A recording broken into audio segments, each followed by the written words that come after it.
Have you ever stopped to truly imagine the crushing reality of existing at the absolute lowest rung of Viking society? Not the glorified warriors Hollywood loves to portray, nor the intrepid explorers braving uncharted seas, but the forgotten, voiceless souls whose suffering made all that Viking greatness possible. Brace yourself, because the truth about Viking slavery was infinitely more savage and dehumanizing than anything depicted on screen. We're talking about an existence so horrifying that death was frequently seen as a blessed release. What I'm about to reveal will permanently shatter your romanticized notions of Viking culture. I'm Marcus, and for the past 6 months, I've immersed myself in archaeological evidence, ancient manuscripts, and historical archives to uncover the darkest secrets of Viking enslavement. My research has taken me to leading Norse historians, burial sites across Scandinavia, and even remote locations that once hosted thriving slave markets. What I discovered was so disturbing, I nearly abandoned this project entirely. Here's the uncomfortable truth everyone avoids discussing. While Viking raids, longships, and warrior culture get all the attention, nobody wants to examine the foundation it was all built upon. The systematic exploitation, torture, and dehumanization of countless innocent lives. This isn't just ancient history. It's a harrowing account of human suffering on a scale that will leave you speechless. In this exploration, I'll guide you through the 7 most horrifying aspects of Viking slave life. We'll examine how people became enslaved, the brutal reality of their daily existence, and why death often represented their only escape. I'll present archaeological evidence proving how widespread and barbaric this system truly was. By the end, you'll understand why being a Viking slave was quite literally worse than death. But first, some crucial context. The Vikings weren't just occasional raiders who took prisoners. They engineered one of medieval Europe's most sophisticated and ruthless slave trading networks. Their entire economy fundamentally depended on human trafficking. Picture this. It's 850 AD, and you're a young farmer in a peaceful English village. You awaken to screams and smoke. Viking longships have appeared like demons from the morning mist. Within hours, your world is destroyed, family slaughtered, home burned to ashes, and you're chained in a ship's hold, sailing toward unimaginable horror. This wasn't exceptional. This was routine for the Vikings. The Norse word for slave, thrall, reveals how they viewed these people, not as servants, but as livestock. They were property, no different than cattle, to be bought, sold, beaten, raped, or killed at their owner's whim. No legal protections, no rights, no hope of justice.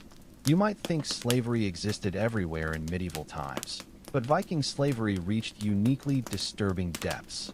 They didn't just practice slavery, they perfected it, turning human suffering into a dark art form.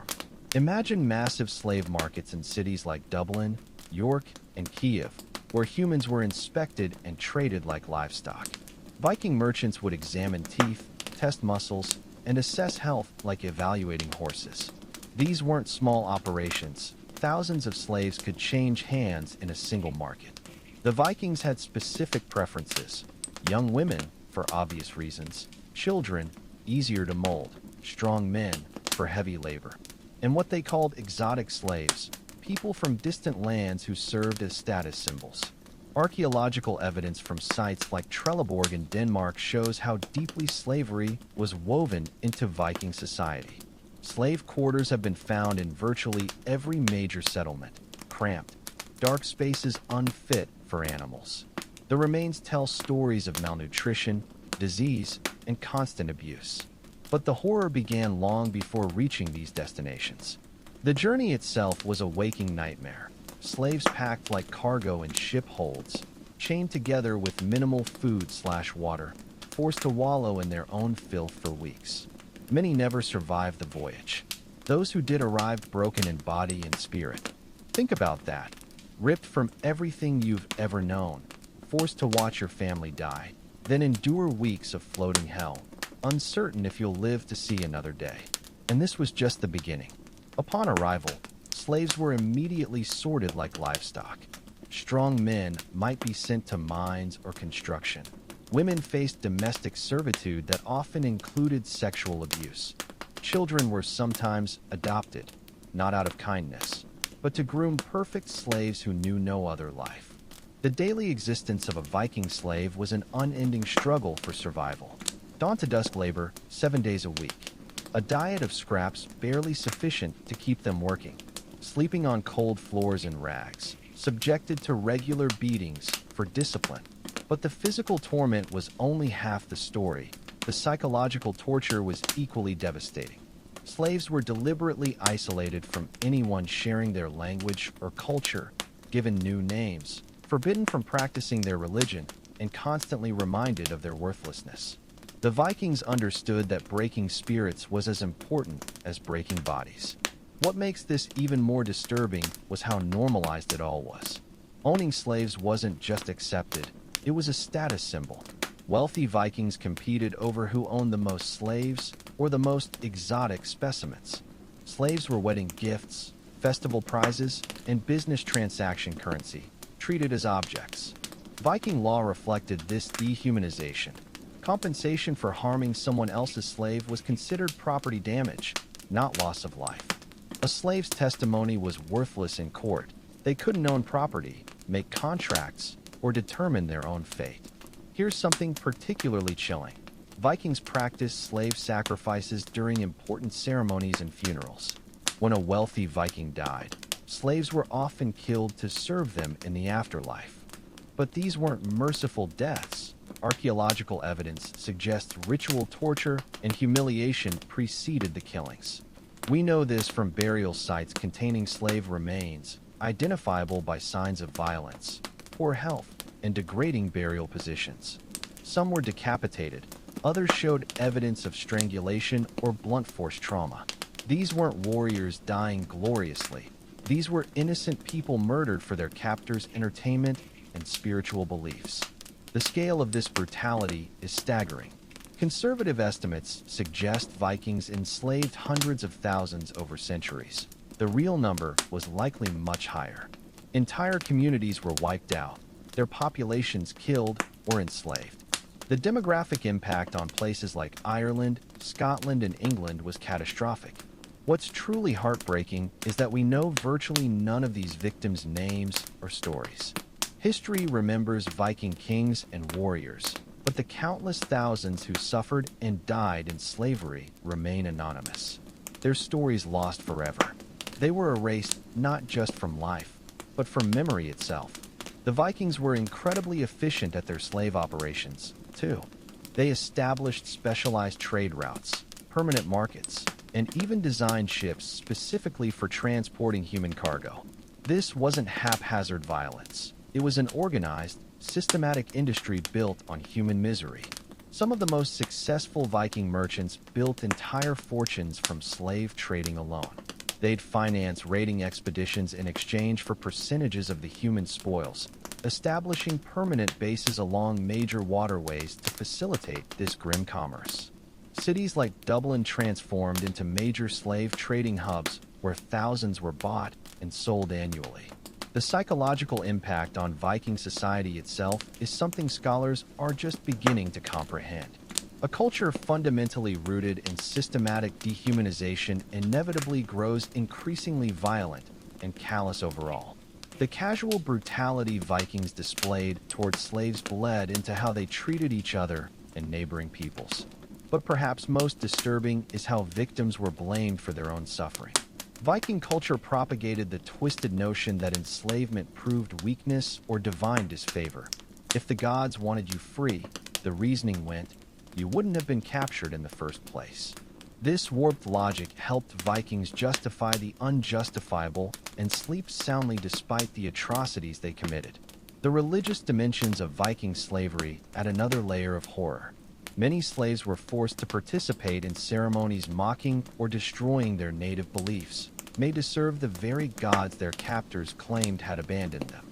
This spiritual violation often proved more devastating than physical torture because it attacked victims' core identities.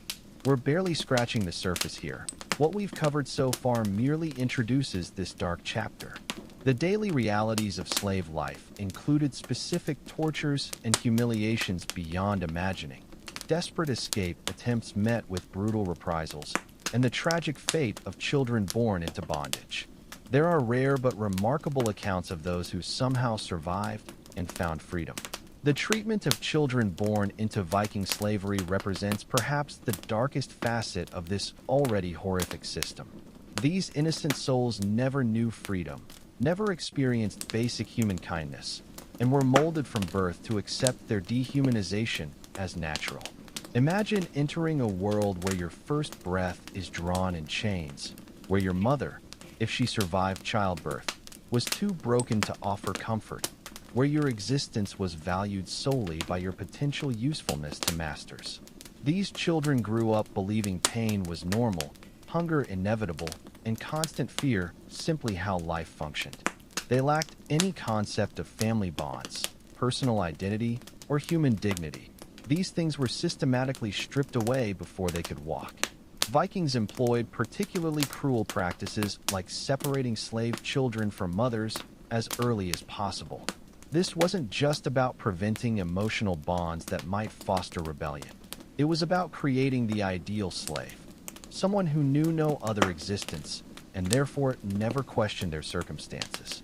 Archaeological evidence from slave quarters reveals appalling child mortality rates from malnutrition, disease, harsh labor conditions, and outright neglect.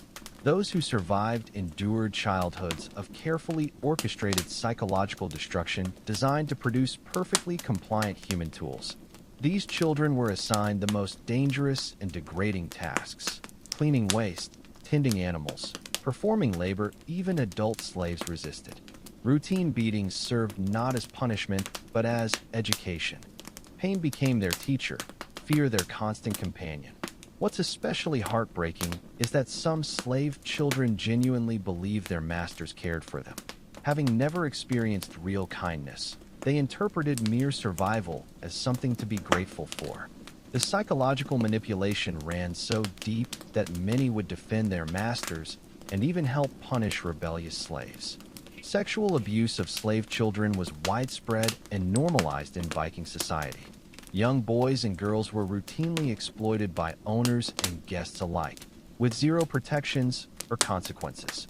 This wasn't some shameful secret, but an accepted perk of ownership. Female slave children faced particularly horrific futures as they approached adolescence, evaluated primarily as breeding stock. The prettiest might become concubines or be sold as exotic entertainment. The rest endured lives of forced pregnancy, their bodies destroyed by relentless reproductive trauma. The psychological conditioning went beyond physical and sexual abuse. Slave children were taught to despise their origins, their birth parents, even themselves. Constantly told they deserved their fate, that they were inherently inferior, that serving masters was their highest purpose. Vikings understood controlling minds was more effective than controlling bodies. Slaves who genuinely believed they merited suffering would never rebel or escape, instead actively maintaining the system oppressing them. This brainwashing proved so effective that some slaves, when offered freedom, chose to remain in bondage because it was all they knew. Vikings developed specialized education systems for slave children based on perceived aptitudes. Different children were trained for different servitude roles: domestic, manual labor, or more sinister specializations. Those selected for household service learned to anticipate masters' needs, move silently, and endure constant criticism without complaint. They were conditioned to believe their comfort irrelevant, existing solely to ease owners' lives. Children destined for hard labor were broken differently, taught to work through pain, hide injuries, and compete viciously for meager scraps of food or rest, destroying any solidarity. Perhaps most disturbing were children groomed for religious and ceremonial purposes. Some were specifically prepared as sacrificial victims, told this was an honor, that dying for masters' spiritual benefit represented their highest calling. The psychological preparation for this ultimate betrayal began years before the actual sacrifice. The rare accounts from escaped slaves reveal childhood trauma so severe many never recovered. Even those eventually freed struggled with basic life skills, decision-making, forming relationships, believing they deserved happiness. Some became so institutionalized they voluntarily returned to slavery, unable to handle the terrifying uncertainty of freedom. Vikings also used slave children as informants against other slaves, rewarding them for reporting escape plans or discontent. This created unbearable psychological burdens, forced to betray those who might have shown kindness in exchange for slightly better treatment. Many informants developed crippling guilt and self-loathing that haunted them forever. The economic calculations surrounding slave children reveal the cold pragmatism of this system. Masters maintained detailed cost-benefit analyses tracking which children were worth keeping versus disposing as unprofitable. Training costs, feeding expenses, and projected productive lifespans all factored into purchasing and breeding decisions. Human beings reduced to economic equations. What's perhaps most horrifying was how normalized this all became in Viking society. Adults raised around slave children saw nothing wrong with the system. It was all they'd ever known. The psychological damage extended beyond immediate victims to corrupt the entire culture. Viking children witnessing this systematic brutality learned to view extreme violence as normal. They watched slave children their own age being starved, beaten, and abused, establishing this as their worldview's foundation. This normalized cruelty produced generation after generation of increasingly callous individuals who saw nothing wrong with inflicting unimaginable suffering. The psychological conditioning worked both ways. Viking children learned showing mercy towards slaves was weakness punishable by their own families. They were actively rewarded for participating in slave children's abuse, creating a culture where cruelty became virtue and empathy a character flaw. This created a self-reinforcing cycle of escalating brutality. Each generation had to prove themselves more ruthless than the last. What one era considered extreme violence became the next routine practice. The treatment of slave children grew progressively more sadistic as Vikings competed to demonstrate absolute dominance.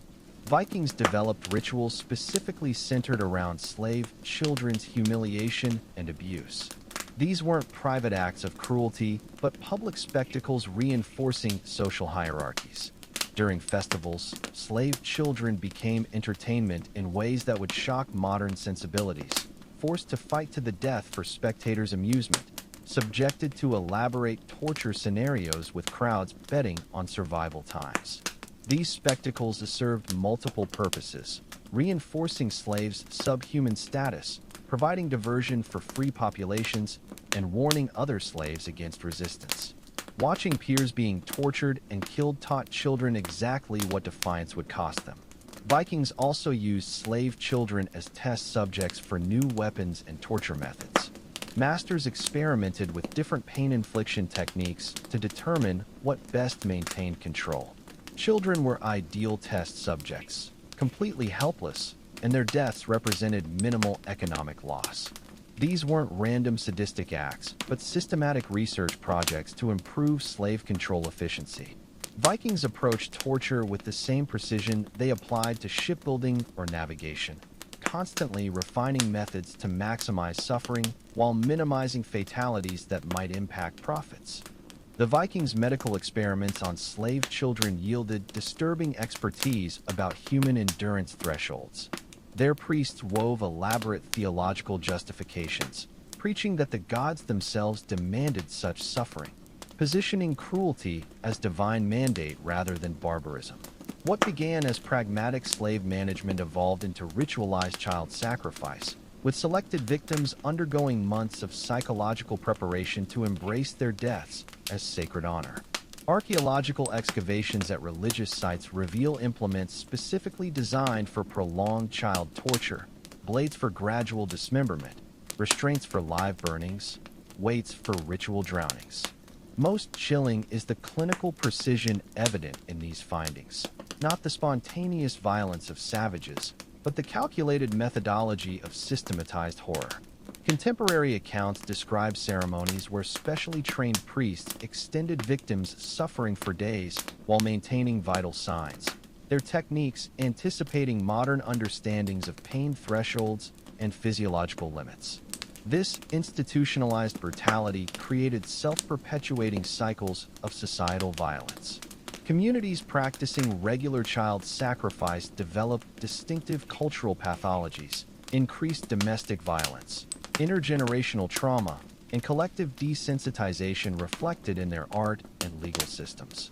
The economic infrastructure supporting these practices became astonishingly sophisticated. Specialized ships for child transports, breeding programs to ensure sacrifice quality, victims, even standardized pricing models based on age, health, and perceived divinity. Perhaps most disturbingly, Viking society developed what we now recognize as early behavioral science through these atrocities. Their slave handlers employed conditioning techniques that wouldn't be formally identified until Pavlov and Skinner, using variable reward systems to create learned helplessness, implementing sensory deprivation for psychological breakdowns, employing peer monitoring to enforce compliance. Temple records from Uppsala describe controlled experiments comparing responses between siblings, documenting trauma transmission across generations. The psychological manipulation extended beyond victims to entire communities. Public sacrifice festivals served as terrifying pedagogical tools. Viking children brought to witness the rituals absorbed visceral lessons about power dynamics. Contemporary sagas describe adolescents being tasked with administering preliminary tortures, their initiation into adulthood measured in demonstrated capacity for cruelty. This created what modern psychologists would term identificatory bonding, where group cohesion forms through shared violent experiences. What makes the Viking system uniquely horrifying is its bureaucratic efficiency. Excavated administrative tablets from Gotland detail meticulous records, inventories of slave children categorized by usage potential, calendars of sacrificial events, even standardized performance evaluations for handlers. This wasn't chaos, but industrialized dehumanization operating with the cold precision of modern concentration camps. The ledger's mundane headings, livestock acquisition, temple provisions, reveal how completely Viking society had normalized the unspeakable. The intergenerational impacts manifested in unexpected ways. Genetic studies of Scandinavian populations show elevated markers for psychopathic traits compared to other European groups, while linguistic analysis reveals disproportionate development of euphemistic terminology around violence in Old Norse. The archaeological record shows Viking settlements had disproportionately large structures for public spectacles compared to domestic dwellings, a built environment prioritizing ritualized brutality over daily life. Yet, even this comprehensive oppression system had its contradictions. Runestones occasionally memorialize escaped slaves who became folk heroes, while sagas preserve subversive slave proverbs mocking their masters. Most remarkably, forensic archaeology has identified slave quarters containing clandestine shrines to forbidden gods, proof that even amidst systematic dehumanization, the human spirit found ways to resist. These flickers of defiance, preserved like embers in ash, remind us that no oppression is ever absolute. Contemporary parallels emerge unsettlingly clear. The Viking system prefigured many techniques later employed in colonial slavery, the Holocaust, and modern human trafficking operations. Their innovations in psychological control anticipate today's concerns about authoritarian indoctrination methods. Perhaps most sobering is recognizing how ordinary people became complicit, how economic incentives, religious sanction, and cultural normalization transformed cruelty into routine administration. This historical reckoning carries urgent contemporary relevance. Understanding how an advanced civilization institutionalized child torture helps us recognize early warning signs in our own societies. The Viking experience demonstrates humanity's terrifying capacity to systematize evil, but also reveals our enduring ability to preserve dignity even in history's darkest corners. Their victims' silent testimony, now emerging through archaeology, demands we confront hard truths about civilization's fragile veneer. The transportation methods Vikings developed for moving slave children reveal yet another dimension of calculated cruelty that went far beyond mere logistics. These weren't just practical solutions for moving human cargo. They were carefully designed psychological warfare tactics aimed at breaking children's spirits before they even reached their final destinations. Imagine the unimaginable. You're a 7-year-old child who just witnessed your parents slaughtered before your eyes. You're thrown into the bowels of a longship, chained alongside dozens of other terrified children in conditions so cramped you can barely move. The air is thick with the stench of human waste, vomit, and primal fear. This nightmare voyage will last for weeks, with no respite from the horror. The Vikings deliberately overcrowded these ships not just to maximize profits, but because they understood the psychological impact this would have. Children pressed together in such inhuman conditions couldn't form bonds or comfort each other. Instead, they were forced to compete for every inch of space, every breath of air, every scrap of food. The feeding system during these voyages was engineered to create maximum desperation and conflict. Food wasn't distributed fairly.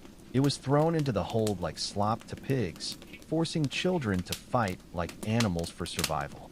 Stronger children learned to steal from weaker ones, while the weak learned that submission was their only hope. But this wasn't accidental chaos. It was deliberate psychological conditioning, a brutal training program for the life of subjugation that awaited them. The Vikings knew that children who spent weeks fighting each other for basic survival would arrive at their destinations already conditioned to see fellow slaves as competitors rather than potential allies. Sanitation was another weapon in this psychological arsenal.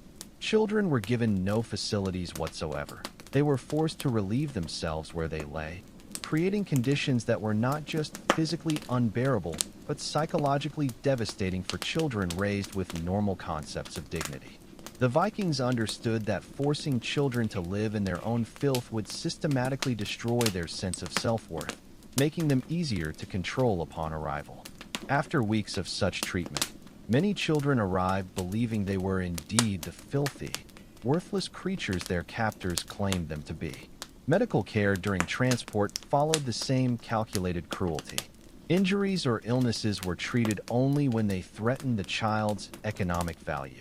A broken bone might be crudely set to prevent permanent disability, but only to preserve the slave's market price. Fevers or infections were typically left to run their course unless death seemed imminent and economically inconvenient. Yet the Vikings also deliberately allowed certain types of suffering to continue unchecked because they served their purposes. Children with infected wounds or persistent coughs were left to suffer because their visible misery helped maintain the atmosphere of fear and desperation that kept all the children compliant. Sleep deprivation was another carefully engineered control mechanism. Children were chained in positions that made rest impossible, packed so tightly that turning over required coordinated movement with multiple others. The constant motion of the ship combined with the chains and overcrowding meant even exhausted children could only achieve fitful, interrupted sleep. This wasn't an unfortunate side effect. The Vikings had discovered that chronically sleep-deprived children were easier to control, less likely to cause trouble, and more focused on immediate survival needs than long-term plans like escape or rebellion. Upon arrival at slave markets, the psychological destruction was completed through a series of calculated humiliations. Children who had spent weeks in filth were scrubbed raw with harsh brushes and caustic soaps, not for comfort, but to maximize their sale value. Their hair was cut or shaved completely, removing yet another marker of individual identity. They were dressed in standardized slave garb that immediately marked their status, then subjected to invasive inspections where buyers examined their teeth, tested their muscles, and evaluated their potential uses with the clinical detachment of livestock auctions.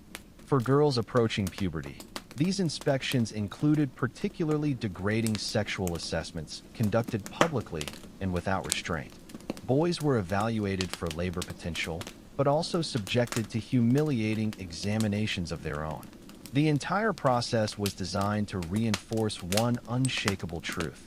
They were no longer people, but property, commodities to be bought, sold, and used at their owner's discretion. The auction itself was the final step in this dehumanization ritual, with children displayed on platforms and sold to the highest bidder without any consideration for their feelings, family bonds, or basic humanity. Siblings were routinely separated during these sales, often sent to different regions where they would never see each other again. The Vikings understood that maintaining family ties created emotional vulnerabilities that could lead to resistance, so they systematically destroyed these bonds whenever possible. The prices paid at auction reveal the cold economic calculus behind it all. Healthy young girls commanded premium prices for their reproductive and sexual value, while strong boys were valued for decades of labor potential. Children with disabilities or signs of illness were sold at deep discounts or simply killed as worthless. But even these prices reflected sophisticated Viking market analysis. Merchants had developed complex valuation models that considered not just physical attributes, but psychological factors like apparent intelligence, trauma levels, and cultural background. Children from certain regions commanded higher prices because Viking buyers considered them more exotic or attractive. Others were discounted because their ethnic backgrounds suggested they might be more prone to escape attempts. The Vikings had essentially created futures markets in human suffering, with contracts sometimes written for slaves who hadn't even been captured yet. The conditioning process that began during transport intensified upon reaching their final destinations. New owners had systematic methods for completing the psychological destruction of their young slaves and molding them into perfect servants. The first weeks in a new household were crucial for establishing unshakable patterns of dominance and submission. Masters used carefully calibrated combinations of extreme punishment and small rewards to create psychological dependence and learned helplessness. Children who showed any spark of resistance were subjected to escalating punishments designed to extinguish all will to resist.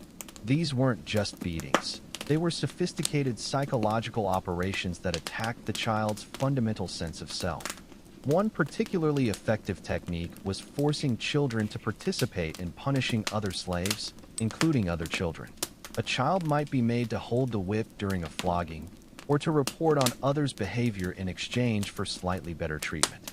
This forced complicity created unbearable guilt and shame that further isolated children from potential sources of support or solidarity. Positive reinforcement was used just as strategically as punishment. A child starved for days might suddenly receive a decent meal after performing some particularly degrading task. This created profound psychological confusion. Was the master cruel or kind? Should they be feared or trusted? The inconsistency itself became a powerful control mechanism, keeping slaves perpetually off balance and desperate for any scrap of approval. The naming process provided another lever of control. Children were stripped of their birth names and given new ones that reinforced their slave status, often derogatory terms or names that literally meant property. They were forbidden from using or even remembering their original names, with violations punished by beatings or worse. Over time, many forgot their birth names completely, losing yet another tether to their stolen identities. Religious conversion was mandatory and particularly devastating. Children were forced to renounce their native beliefs and participate in rituals mocking their family's gods. This spiritual violence often cut deeper than physical abuse, attacking the core of who these children believed themselves to be. Those who resisted faced escalating punishments until compliance was achieved, however hollow that compliance might be. Education for slave children was carefully limited to practical skills that served their master's interests. Reading, if taught at all, was restricted to religious texts reinforcing their inferior status. Mathematics might be learned, but only as it applied to calculating their own productivity or market value. The goal was to create skilled workers incapable of critical thought, slaves who could perform complex tasks but would never think to use those skills for their own benefit.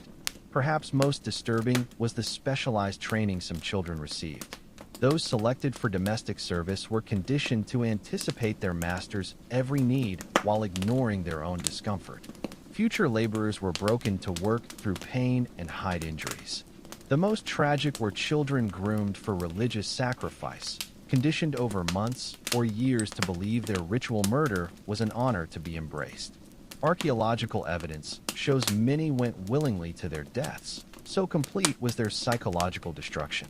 The Vikings' achievement wasn't just in building an economy on slavery, but in perfecting the science of breaking human beings, especially children, and remaking them into instruments of their own oppression. Their methods would influence slave systems for centuries to come, leaving scars on human history that still haven't fully healed. The Vikings' breeding programs for slave children represent one of the most coldly calculated aspects of their entire slave system. This wasn't random reproduction. It was systematic eugenics designed to produce generations of ideal slaves with specific physical and psychological traits. Viking slave owners kept meticulous records tracking which genetic combinations yielded the strongest workers, most attractive concubines, and most compliant servants. They approached human reproduction with the same clinical detachment modern farmers use for livestock breeding. Young female slaves faced particularly horrific fates as they reached childbearing age. Viking masters would evaluate them like cattle at market, checking hip width for childbirth, teeth for age verification, and overall health for breeding potential. The prettiest might become concubines for wealthy Vikings or be sold at premium prices to specialized brothels in trading hubs like Hedeby. Others were relegated to breeding chambers where they'd be forcibly paired with selected male slaves to produce offspring with desired characteristics. These breeding pairs were often chosen for complementary traits. A strong but rebellious male might be paired with a docile female in hopes their child would inherit the father's strength and mother's compliance. The psychological impact on these young mothers was devastating. Many had already endured years of sexual abuse before being consigned to the breeding programs. Viking medical texts describe techniques for determining optimal fertility windows, and slave quarter excavations reveal small cells where these forced couplings occurred under overseers' watchful eyes. What's most chilling is the bureaucratic efficiency. Records from Gotland show slave owners tracking pregnancy success rates, infant mortality statistics, and even output per breeding female, with the same attention modern corporations track production metrics. Children born into slavery faced conditioning from their first breath. Separated from their mothers shortly after birth, they were raised in communal nurseries where affection was systematically withheld. Viking child-rearing manuals for slaves prescribed strict protocols. No coddling, no comforting cries, just the bare minimum care to ensure survival. These infants learned from day one that no one would answer their distress, a brutal lesson in helplessness that shaped their developing brains. Archaeological evidence shows these nurseries were often located near smithies or kennels, the constant noise preventing any semblance of peaceful development. As these children grew, their training became increasingly specialized. Those showing physical promise were subjected to endurance tests, forced marches with heavy loads, exposure to extreme cold with minimal clothing, food deprivation to test resilience. The Vikings were stress testing human stock, identifying breaking points and physical limits. Contemporary accounts describe strong rooms, where young slaves underwent what we now recognize as resistance training, but with the sole purpose of creating more valuable labor assets rather than improving the children's well-being. The psychological conditioning was even more sophisticated. Viking slave handlers developed what we now call classical conditioning techniques centuries before Pavlov. Children would receive food only after performing degrading acts, creating subconscious associations between obedience and survival. Others were subjected to variable reward schedules, sometimes praised for an action, sometimes beaten for the same behavior, until they became incapable of predicting consequences. This produced adults who would obey any command while never developing the confidence to question authority. Language itself became a weapon in this psychological warfare. Slave children were forbidden from learning Old Norse beyond basic commands. instead being taught a simplified pidgin that limited complex thought. Linguistic analysis of slave quarters graffiti shows this slave speak lacked terms for freedom, justice, or self-determination, effectively creating a mental prison to match their physical bondage. The few who showed aptitude for their master's language were carefully monitored, as this talent could indicate dangerous intelligence. The Vikings' medical experiments on slave children crossed into what we now call biowarfare. Accounts from Arab traders describe Viking merchants deliberately exposing groups of slave children to diseases to test theories of immunity. Other records mention poison trials, where children were given tainted food to identify safe consumption thresholds. The famous Lewis chessmen, often romanticized as Viking art, may have their origins in these practices, with some historians arguing the pieces were used to diagram slave groupings for such experiments. Religious indoctrination reached grotesque extremes for children born into slavery. Unlike captured slaves who remembered other faiths, these children were raised knowing only the Norse gods, deities who explicitly sanctioned their bondage. Viking priests developed special catechisms teaching that slavery was divinely ordained, that their suffering pleased the gods, and that obedience would be rewarded in the afterlife. Excavated amulets found with slave children's remains bear inscriptions like "Odin owns me" and "Thor commands my obedience," spiritual shackles as binding as iron ones. The economic aspects of this generational slavery reached staggering sophistication. Viking merchants developed futures contracts allowing investors to purchase shares in unborn slave children. Tax records from York show slave pregnancies being used as loan collateral, with lenders insuring against miscarriage or stillbirth. Some Viking laws even treated pregnant slaves as two separate assets, the mother as active inventory and the fetus as appreciating potential.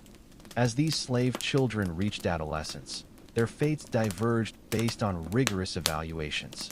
The strongest boys might be selected for gladiator schools, where they were trained to fight for their master's entertainment.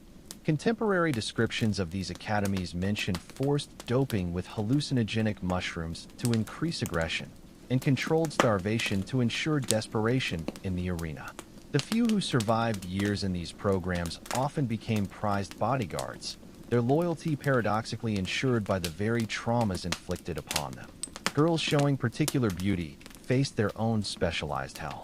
Viking charm schools trained them in elaborate makeup techniques, seductive behaviors, and even poetry, not to enrich their lives, but to increase their market value as high-end concubines. Some accounts describe taste tests, where wealthy buyers would sample groups of these trained slaves before purchasing. The most successful might eventually become wives to freemen, but always carried the stigma of their slave origins. Those who failed to meet any specialization standards faced the system's cruelest irony, being deemed ordinary slaves destined for the most backbreaking general labor.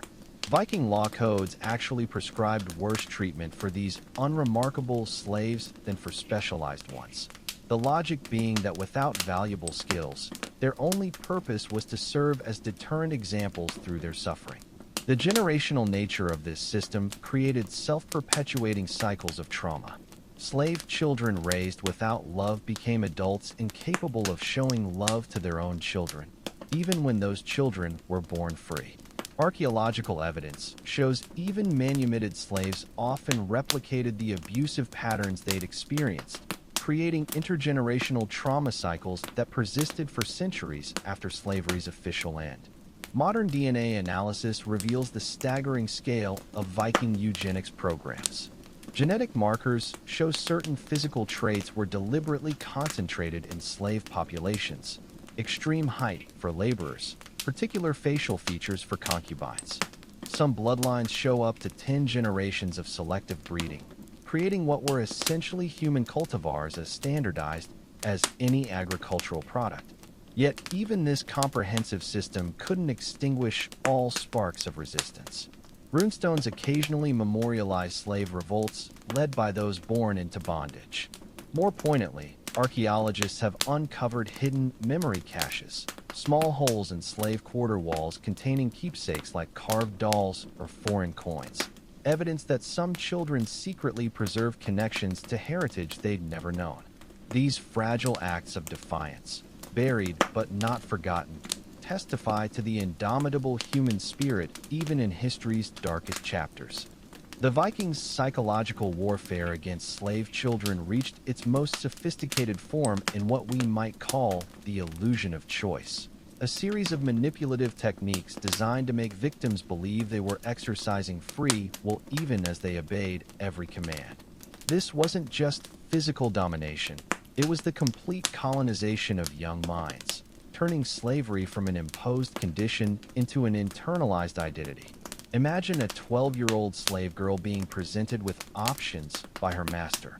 Would you prefer to clean the stables or serve at tonight's feast?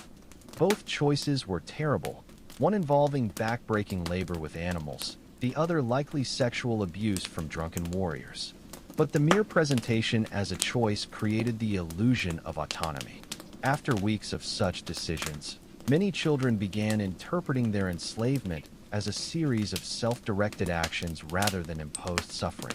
Archaeological evidence from slave sites shows children's graffiti depicting themselves as choosing obedience, a heartbreaking testament to how thoroughly their perceptions had been warped. The Vikings developed an elaborate hierarchy among slave children to further this illusion. They created titles like hall monitor or stable master for certain children, granting trivial privileges like an extra piece of bread or slightly better sleeping space. These positions rotated frequently to prevent any real power consolidation, but their psychological impact was profound. Children would compete fiercely for these meaningless titles, reporting on each other's behavior and enforcing rules more harshly than their actual masters would. Excavated slave quarters show smaller, separate spaces that archaeologists believe were for these privileged children, not true privacy, just enough differentiation to fuel desperate competition. Language itself became a precision tool for psychological control. Viking masters employed what modern psychologists would call loaded language, phrases that subtly reinforced slave mentalities. A child might be told, "You're so lucky to have been chosen for this honorable task," before being sent to clean human waste.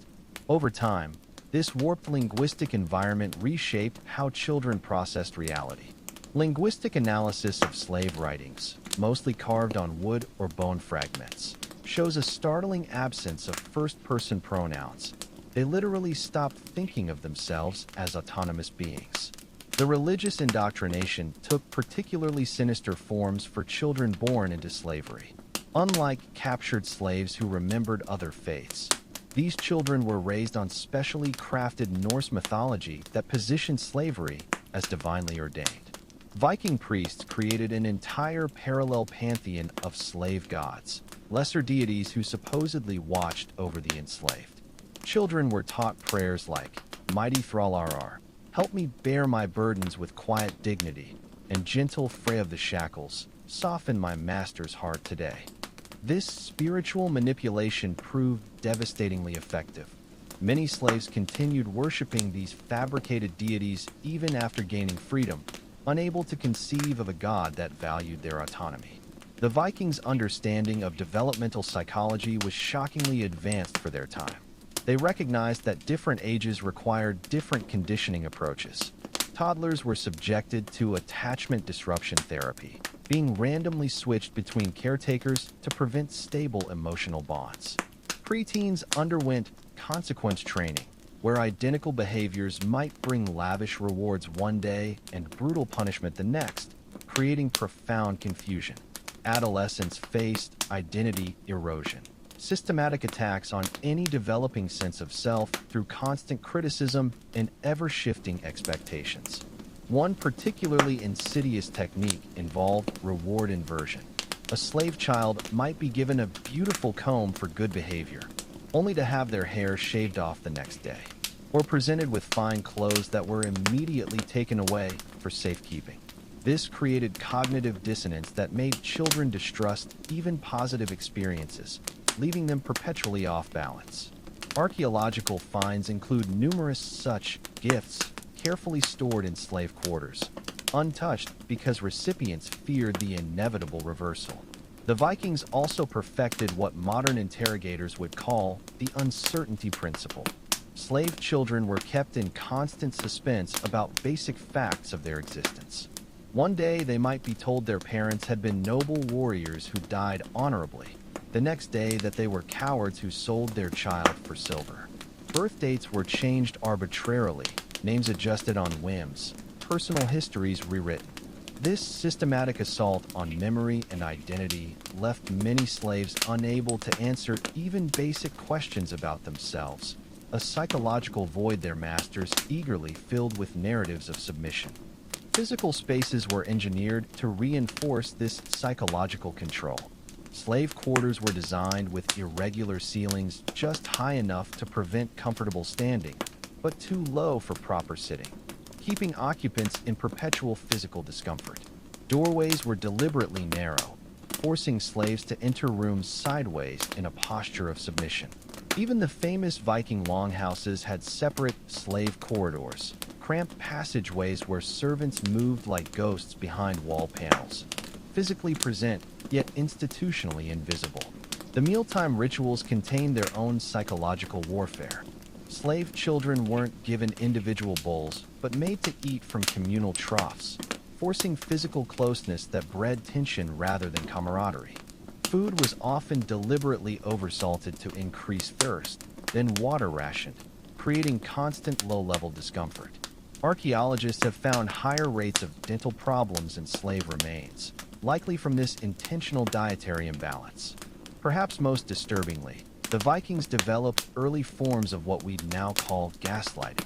Slave children who complained of mistreatment would be told they were imagining things or too sensitive. Those who remembered past abuses were accused of fabricating stories. This systematic denial of reality left many slaves doubting their own perceptions, a state of psychological fragility their masters could easily exploit. The few surviving slave narratives described this constant second-guessing as more debilitating than physical torture. The seasonal cycles became psychological weapons too. Viking masters would promise, "Things will be better after winter," or "You'll earn rewards at harvest time." Vague future comforts that never materialized. Children would cling to these empty promises for months, only to have the goalposts moved when deadlines arrived. Over years, this bred a pervasive hopelessness. Slaves stopped believing in any future improvement, focusing only on surviving the present. The Vikings even manipulated sleep patterns as a control mechanism. Slave children were often abruptly woken for nighttime tasks, then denied daytime rest. This chronic sleep deprivation produced docile, disoriented individuals incapable of complex thought or planning. Excavated slave quarters show strategic placement near noisy workshops and kennels, not just for space efficiency, but to ensure constant sleep disruption. Music and sound were weaponized in subtle ways. Slave children were exposed to repetitive, dissonant work songs designed to induce trance-like states during labor. At feasts, they'd be forced to listen to drunken warriors singing of heroic exploits, a constant reminder of their own exclusion from glory. Archaeologists have found small bone whistles in slave quarters that analysis suggests were used to summon individuals for punishment, turning sound itself into a trigger for anxiety. The clothing system served psychological purposes beyond mere identification. Slave children were given ill-fitting garments that chafed and constrained movement. In winter, they might suddenly receive warm cloaks, only to have them confiscated when temperatures dropped further, making the cold feel even more bitter by contrast. This constant physical discomfort kept slaves distracted from larger existential questions about their condition. Personal hygiene became another control vector. Slave children were allowed to bathe just often enough to prevent disease, but never enough to feel truly clean. Their hair was kept either shorn or deliberately tangled, removing any sense of personal grooming as self-expression. Excavations reveal lice combs were common in free households, but virtually absent in slave quarters, a small but telling deprivation. Even the Vikings' famous storytelling tradition was weaponized against slave children. Instead of heroic sagas, they were told thrall tales, morality stories about slaves who rebelled and suffered horrible fates, or obeyed and were rewarded, usually posthumously. These narratives were carefully crafted to extol the virtues of submission while depicting freedom as dangerous fantasy. The few surviving examples show sophisticated psychological manipulation through folklore. The ultimate perversion came in what Vikings called the gift of responsibility, assigning slave children nominal oversight over some meaningless aspect of household operations, like tallying grain stores or organizing tools. This veneer of trust was carefully calculated to make slaves feel invested in their own oppression. Records show some slaves took these responsibilities deadly seriously. One account describes a slave child who fatally stabbed another over a dispute about firewood inventory, proving how thoroughly their priorities had been distorted. Yet, even amidst this comprehensive psychological assault, glimmers of resistance occasionally surfaced. Archaeologists have found tiny carvings hidden in wall cracks, crude figures that may represent forgotten family members or deities from lost homelands. Some slave graves contain forbidden items like coins or jewelry, slipped in by sympathetic fellow slaves despite tremendous risk. These fragile acts of defiance, preserved by chance, remind us that no system of control is ever absolute. Somewhere, always, the human spirit finds ways to whisper its truth. The Vikings' system of slave markets and auctions represented the ultimate commodification of human life, a brutal economic machinery that transformed children into tradable assets with frightening efficiency. These weren't chaotic bazaars, but highly organized commercial enterprises operating with precision that would put modern stock exchanges to shame. At trading hubs like Dublin and Birka, specialized slave markets operated year-round, with seasonal peaks coinciding with raiding activity. The market infrastructure itself was carefully designed to maximize both profits and psychological control. Slave pens radiated outward from central auction platforms in concentric circles, the healthiest and most valuable specimens displayed nearest the center, while damaged or rebellious stock languished in outer rings where their suffering served as a warning. Buyers would pass through these deteriorating human conditions before reaching the premium offerings, subtly reinforcing that they were selecting from living inventory rather than interacting with fellow humans. The pre-sale preparation of slave children followed strict protocols. 4 days before auctions, they were subjected to enhancement procedures, teeth whitened with acidic pastes, skin rubbed with oils to hide bruises, hair treated with herbal mixtures to kill lice and add shine. Those showing signs of resistance were dosed with sedative brews that left them docile yet alert enough to respond to commands. Archaeological evidence from market sites reveals pits filled with these preparation materials, walnut husks for teeth cleaning, opium residue in drinking vessels, even traces of early skin dyes used to conceal ethnic markers that might lower value. The actual sales process employed sophisticated psychological techniques. Auctioneers didn't simply list attributes, but crafted narratives around each child. Backstories of noble birth fallen on hard times for the attractive ones, exaggerated tales of strength and endurance for laborers. These fictions weren't just salesmanship, but deliberate identity reconstruction, beginning the process of separating children from their actual histories. Buyers participated willingly in this fantasy, often selecting slaves based on these fabricated personas rather than observable traits. Payment systems reached surprising complexity. While silver by weight remained standard, Viking merchants developed elaborate credit systems allowing buyers to purchase slaves on installment plans. Runestone inscriptions from Gotland reference thrall debts that could span years, with interest calculated based on the slave's productivity. Some contracts included clauses allowing sellers to repossess slaves if payments lapsed, meaning a child could change hands multiple times without ever leaving an owner's property. The Vikings even developed early forms of sales warranties and return policies.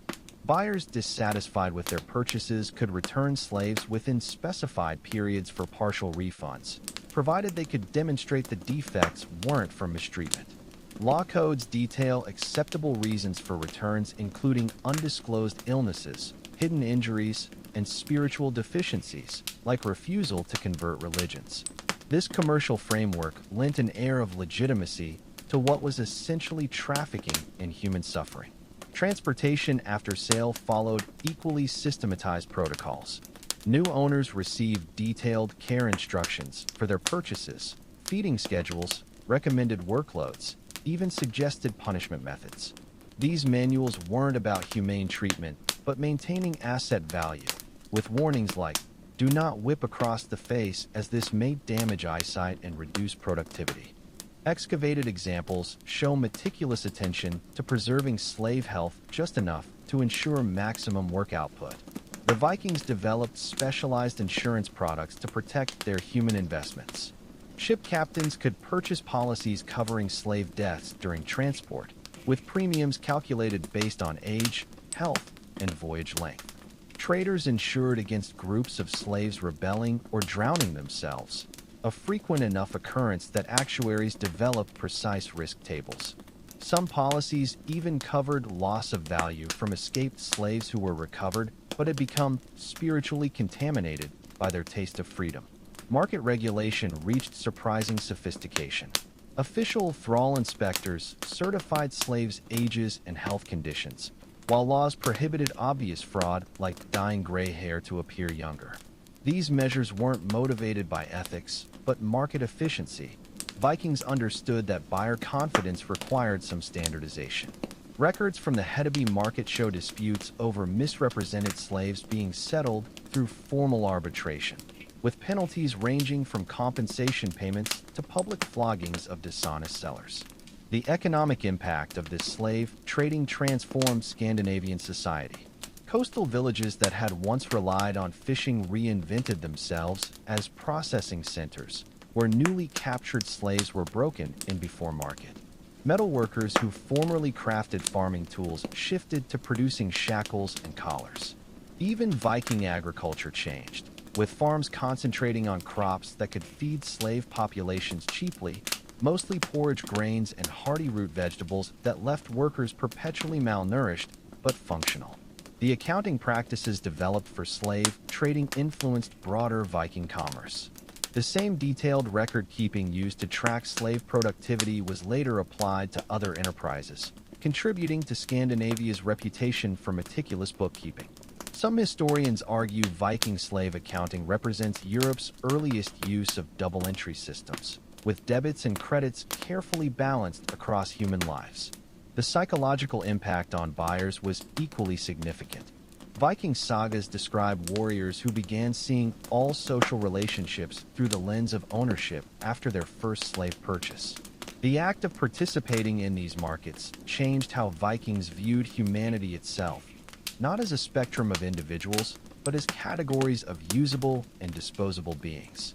This mental framework made subsequent atrocities easier to commit, as the moral barriers had already been eroded by commercial practice. For the slave children, these markets represented the ultimate dehumanization, the moment they became literal commodities. The entire process was designed to strip away any lingering sense of self. From the pre-sale preparations that altered their physical appearance, to the auction narratives that rewrote their histories, to the financial transactions that priced their very breath. Every element reinforced their status as objects rather than people. Yet even in this nadir of human existence, small acts of defiance sometimes surfaced. Archaeologists have found slave collars with hidden weak points deliberately crafted by sympathetic metalsmiths. Market walls bear faint carvings of runes spelling "Remember Me" in nearly erased scratches. Most poignantly, forensic analysis shows some slave children secretly preserved tiny tokens from their original homes. A pebble, a shell, a scrap of cloth, concealed in their mouths or other body cavities during inspections. These fragile acts of resistance remind us that the Viking slave system, for all its calculated cruelty, never achieved total victory over the human spirit. The children who passed through these markets may have been broken in body and mind, but somewhere beneath the layers of psychological manipulation and physical torment, embers of their true selves still flickered, waiting for circumstances that might one day fan them back to life. The Vikings' system of slave punishments represented a dark fusion of psychological insight and brutal pragmatism, a carefully calibrated economy of pain designed to maximize control while preserving the victim's ability to work. These weren't random acts of cruelty, but methodically refined techniques that balanced immediate deterrence with long-term conditioning. Archaeological evidence from slave sites reveals specialized punishment chambers containing restraints calibrated for different body sizes, suggesting an almost clinical approach to disciplinary violence. For minor infractions, Viking masters employed what we might call productive punishments, penalties that simultaneously inflicted suffering while extracting labor. A child caught resting might be forced to grind grain while wearing a heavy yoke that made the work doubly exhausting. Others were made to stand for hours holding heavy stones, their trembling muscles still performing the useful function of displaying consequences to fellow slaves. These punishments were often conducted in central locations where all could witness the results of disobedience, turning individual suffering into collective warning. More serious offenses triggered punishments specifically designed to attack the slave's sense of self. A child who attempted escape might be branded not with random markings, but with runes spelling coward or liar, turning their own body into a walking indictment. Others were subjected to forced haircuts that left them visibly ridiculous, not just shorn but sculpted into grotesque shapes that provoked mockery from free and enslaved alike. These psychological punishments often caused deeper, longer-lasting damage than physical torture alone. The Vikings developed particularly insidious techniques for punishing slave children who showed intelligence or leadership potential. Rather than simply beating these promising individuals into submission, masters would force them to personally administer punishments to others, ideally to friends or family members. This created unbearable psychological conflicts that often broke the child more effectively than any physical torment. Archaeological finds include punishment logs detailing how specific children were systematically rotated through these horrific duties, ensuring no one could avoid complicity indefinitely. Sleep deprivation was refined into an art form. Rebellious children might be confined in special wakefulness chambers, where guards ensured they couldn't sleep for days through constant noise and stimulation. Others were tied in stress positions that made rest impossible without causing permanent physical damage. The Vikings understood that exhausted slaves became docile slaves, too drained of energy to contemplate resistance, yet still physically capable of work. Excavated punishment sites show careful attention to acoustics, with sound channels designed to amplify the moans of suffering slaves throughout entire compounds. Food-related punishments exploited basic survival instincts with chilling effectiveness. A disobedient child might be placed in a cage just beyond reach of a steaming meal, forced to watch others eat while starving. Others were given food deliberately contaminated with unpleasant but non-lethal additives, spoiled milk, excessive salt, or bitter herbs that made every bite a torment. These techniques attacked the victim's dignity while maintaining just enough nutrition to keep them working, demonstrating the Vikings' understanding of human motivations hierarchy. The Vikings even weaponized temperature as punishment. Slave children might be alternately exposed to extreme cold then sudden heat, their bodies never allowed to find equilibrium. Some archaeological sites feature what appear to be early temperature chambers, small stone structures where fires could be stoked or allowed to die to create precisely controlled discomfort. The goal wasn't to cause frostbite or heat stroke, which would reduce productivity, but to create a state of perpetual physical misery that sapped the will to resist. Public humiliation was systematized into elaborate rituals. A slave who stole food might be paraded through town wearing a thief's collar, a heavy wooden yoke with rattling cans that announced their shame with every step. Others were forced to wear lying masks, grotesque leather visages representing whatever fault they'd supposedly displayed. These punishments were carefully scheduled to coincide with market days or festivals when audiences would be largest, multiplying the psychological impact through sheer scale of witness. For recidivists, the Vikings developed what we might call punishment careers, escalating sequences of torment designed to systematically eliminate all hope. A child who repeatedly attempted escape might progress from simple flogging to being chained near the latrines, then to isolation in darkness, then finally to the ultimate sanction, being given to the young sons of the household as a practice slave for them to hone their own cruelty techniques. This graduated approach demonstrated that punishments weren't just reactions, but calculated psychological operations. The most feared punishments attacked slaves through their few remaining sources of comfort. A child caught sharing food with another might have their meager personal possessions ritually destroyed before them.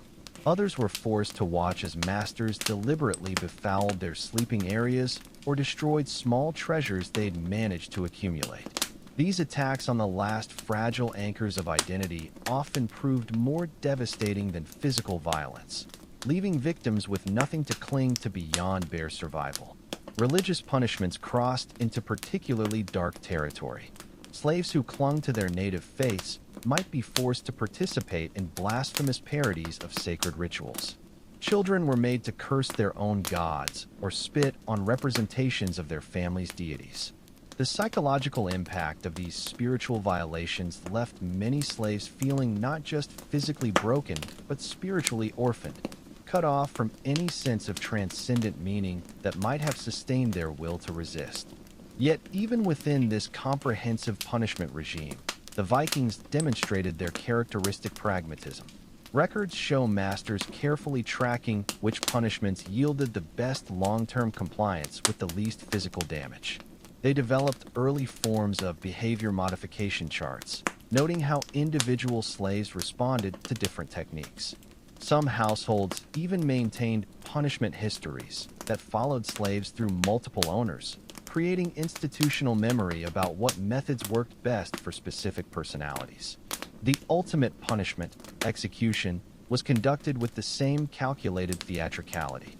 Slave executions were rarely simple killings, but elaborate set pieces designed to maximize deterrent effect. Some were crucified along well-traveled roads with signs detailing their crimes. Others were blood-eagled, a horrific process where the ribs were severed from the spine and lungs pulled outward to create wing-like shapes. Archaeological evidence suggests these executions were often postponed until optimal viewing conditions, good weather, large crowds, and especially when new shipments of slaves had recently arrived to witness the consequences of defiance. What's perhaps most disturbing is how these punishment techniques were standardized and shared across Viking society. Excavated fragments of what appear to be discipline manuals show remarkably consistent methods being used from Denmark to Dublin. This suggests the Vikings developed something akin to professional conferences where slave management techniques were discussed and refined, turning the science of human suffering into yet another area of Viking innovation. Yet even amidst this comprehensive machinery of control, glimmers of humanity sometimes prevailed. Archaeologists have found evidence of small rebellions, tools hidden for escape attempts, food secretly shared despite draconian penalties, even fragments of poetry scratched onto walls celebrating brief moments of kindness. These fragile acts of defiance, preserved by chance, remind us that no system of oppression is ever absolute, that even in history's darkest corners, the human spirit finds ways to whisper its protest. The Vikings' system of slave resistance suppression developed into a sophisticated security apparatus that anticipated modern surveillance states by nearly a millennium. This wasn't just reactive punishment of rebellions. It was a proactive, institutionalized system designed to prevent resistance before it could form. Archaeological evidence reveals complex networks of informants, psychological profiling techniques, and physical security measures that would be recognizable to any student of modern authoritarian regimes. At its foundation stood an elaborate hierarchy of slave overseers carefully selected from the most psychologically broken individuals. These trusted thralls occupied ambiguous positions, granted slightly better living conditions than ordinary slaves, but despised by both their fellow slaves and free Vikings alike. Excavated records from large estates show meticulous logs tracking which slaves showed potential for these roles, with notes like demonstrates proper contempt for weaker thralls or willing to report kin. The most successful overseers were often those who had been slaves since early childhood, knowing no other existence beyond the system. The Vikings developed early forms of behavioral profiling to identify potential troublemakers. Slave children displaying certain traits, intense eye contact, reluctance to lower their gaze when addressed, or spontaneous helping behaviors toward weaker peers, were flagged for special monitoring. Estate records from Iceland detail classification systems where slaves were categorized by perceived threat levels, with corresponding surveillance protocols. Those marked as storm-minded, potentially rebellious, would be assigned multiple overseers and subjected to random searches and restrictions. Physical security measures reached remarkable complexity. Slave quarters were designed with listening tubes, narrow channels built into walls allowing guards to monitor conversations undetected. Sleeping areas featured deliberately creaky floorboards that alerted guards to nighttime movement.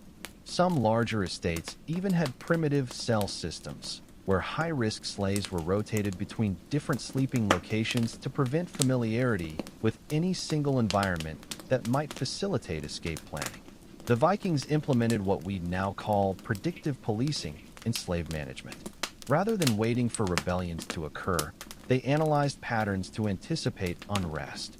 Records show calculations of discontent thresholds based on factors like food ration reductions, workload increases, or recent punishments. When certain thresholds were approached, preemptive measures would be enacted, often redistributing slave populations to break developing bonds or staging shows of force with public executions of randomly selected slaves as deterrents. Information control was systematized through careful manipulation of slave communications. The Vikings recognized that language was a potential vector for rebellion, so they developed thrall speak, a simplified pidgin that lacked terms for freedom, justice, or collective action. Slave children caught using unauthorized vocabulary faced brutal punishments, creating self-censorship that persisted even in private conversations. Archaeologists have found writing implements in slave quarters deliberately designed to be clumsy and inefficient, another subtle barrier to communication. The suppression system extended even to slaves' dreams and spiritual lives. Nighttime gatherings were strictly prohibited after Vikings recognized that shared dreaming experiences, often interpreted as spiritual visitations, could foster solidarity. Slave children reporting particular vivid dreams would be isolated and subjected to sleep deprivation to cleanse them of dangerous visions. Some estates employed dream interpreters who would twist slaves' dream narratives into prophecies of doom should they consider rebellion. Religious practices were similarly co-opted for control purposes. Viking priests created slave-specific versions of Norse myths where the gods explicitly endorsed bondage. Prayer rituals were redesigned to emphasize helplessness and submission, with slaves required to chant lines like, "I am but dust before Odin's wisdom," while performing physically degrading postures. Excavated amulets found with slave remains bear inscriptions reinforcing these messages, spiritual shackles as binding as iron ones. The Vikings even weaponized slave children's natural developmental stages against them. Adolescents showing signs of rebelliousness might be placed in maturity trials, elaborate rituals where they were given simulated authority over others only to have it cruelly revoked at the moment they began enjoying it. This created deep-seated psychological associations between leadership aspirations and inevitable betrayal, effectively inoculating against future attempts to organize resistance.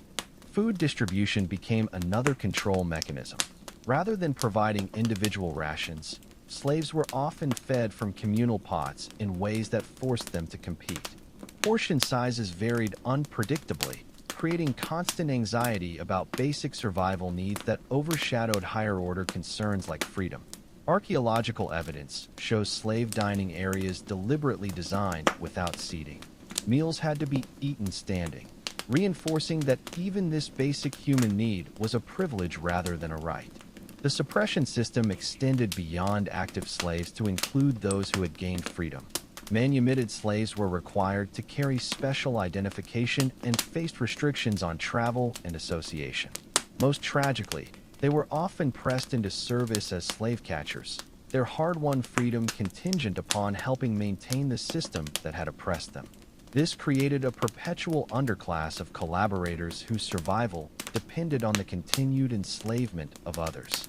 Perhaps most disturbingly, the Vikings developed early forms of what we now call artificial intelligence for slave control. Large estates used complex systems of bells, horns, and drum patterns to coordinate surveillance efforts, coded auditory signals that could instantly alert all overseers to potential trouble. Some historians argue these systems functioned as primitive neural networks, with information flowing through the slave population and being processed by layers of overseers before reaching decision-makers. The psychological impact of this comprehensive suppression system was devastating. Slave children raised under these conditions often developed what modern psychiatrists would diagnose as complex PTSD, unable to form trusting relationships, plagued by hypervigilance, and conditioned to interpret any act of kindness as potential manipulation. Even those who eventually gained freedom carried these scars, with many voluntarily returning to servitude because the terrifying uncertainty of liberty proved too overwhelming. Yet despite this overwhelming apparatus of control, resistance still flickered. Archaeologists have found cleverly concealed compartments in slave quarters that may have hidden contraband tools or food. Subtle markings on walls and artifacts suggest the persistence of forbidden counting systems and secret calendars. Most poignantly, forensic analysis reveals some slave children maintained hidden rituals, tiny personal ceremonies conducted in darkness to preserve fragments of stolen identity. These fragile acts of defiance remind us that no system of oppression, no matter how comprehensive, can ever fully extinguish the human spirit. The Vikings may have built history's most sophisticated slave control apparatus, but even their ruthless efficiency couldn't eliminate those stubborn sparks of selfhood that refused to be completely broken. In these small, secret acts of resistance, preserved only by archaeological chance, we find the true measure of human resilience against even the most overwhelming darkness. The Vikings' system of slave liberation and manumission was not an act of mercy, but rather one of the most psychologically sophisticated control mechanisms ever devised.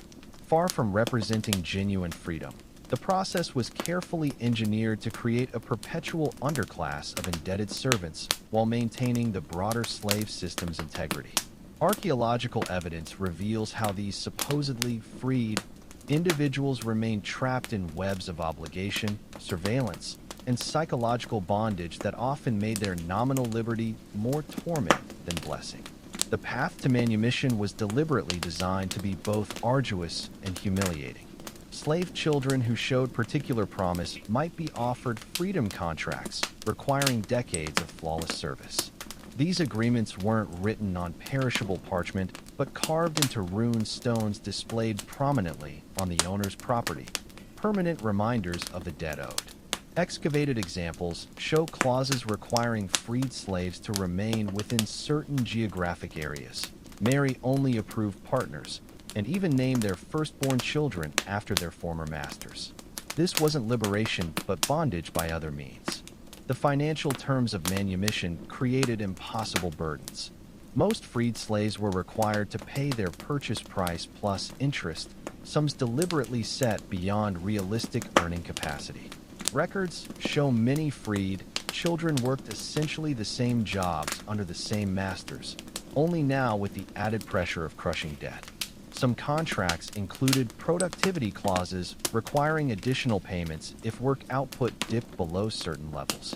The psychological impact was devastating. These individuals had traded the certainty of slavery for the constant anxiety of debtor's prison. The liberation ceremony itself was a masterpiece of psychological manipulation. Former slaves were required to pass through a symbolic doorway naked while renouncing all claims to their past identities. They then received a set of used clothing from their master's household, garments deliberately too large or small to ensure constant physical discomfort as a reminder of their precarious status. Archaeological finds include these freedom costumes buried carefully in graves, suggesting many former slaves clung to these humiliating garments as their only legal proof of non-slave status. Freed slaves faced systematic exclusion from Viking society's benefits. They were forbidden from owning certain types of property, barred from testifying against free citizens in court, and excluded from most trades and guilds. This economic strangulation ensured they remained dependent on their former masters for survival. Excavated freedmen quarters show living conditions often worse than slave accommodations, cramped, damp hovels built in flood-prone areas where no one else would live. The message was clear. Freedom meant the privilege of suffering without protection. The Vikings developed an elaborate system to monitor freed slaves' movements and activities. Each was required to carry a free thrall's token, a small metal disc stamped with their former owner's mark and listing their obligations. These tokens functioned as both identification and tracking devices, as freed slaves had to present them when seeking work or traveling between communities. Archaeologists have found caches of these tokens near major crossroads, suggesting regular checkpoints where freedmen's papers were inspected. Social isolation was another calculated cruelty. Freed slaves were forbidden from forming organizations or gathering in groups larger than 3. They couldn't marry without their former master's permission, and any children born to them automatically inherited a portion of their debt. This systematic attack on family formation created a population of isolated, atomized individuals with no social support networks. Perfect conditions for exploitation. Grave sites show freed slaves buried alone, even in death denied the comfort of community. The psychological manipulation extended to freed slaves' self-perception. They were required to use self-deprecating language when speaking to free citizens, referring to themselves as luck-blessed or mercy receivers rather than simply free people. Children born to freed slaves were raised with constant reminders that their existence was conditional upon their parents' continued obedience. Some households forced freed slaves to wear subtle markings, a particular braid pattern or an earring in the left rather than right ear, ensuring they could never fully blend into free society. Religious life was similarly constrained. Freed slaves weren't permitted to worship in main temples, but were directed to small shrines dedicated to thrall gods, lesser deities said to watch over former slaves. These shrines featured imagery emphasizing gratitude and contentment with one's station. Excavated examples show altars positioned at knee height, forcing worshippers into perpetual bowing postures even during prayer. The theology taught at these shrines emphasized that striving for true equality would anger the gods and invite catastrophe. Economic opportunities for freed slaves were carefully designed traps. They could lease land, but only from their former masters at inflated rates. They could enter trades, but only as apprentices to specific masters who took most of their earnings. Some particularly cunning Viking merchants established freedmen markets, where former slaves could sell goods, but were required to purchase all supplies from their former owners at monopoly prices.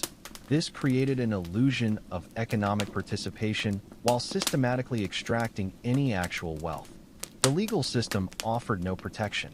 Freed slaves could be returned to full slavery for virtually any infraction, from failing to meet debt payments to showing insufficient gratitude.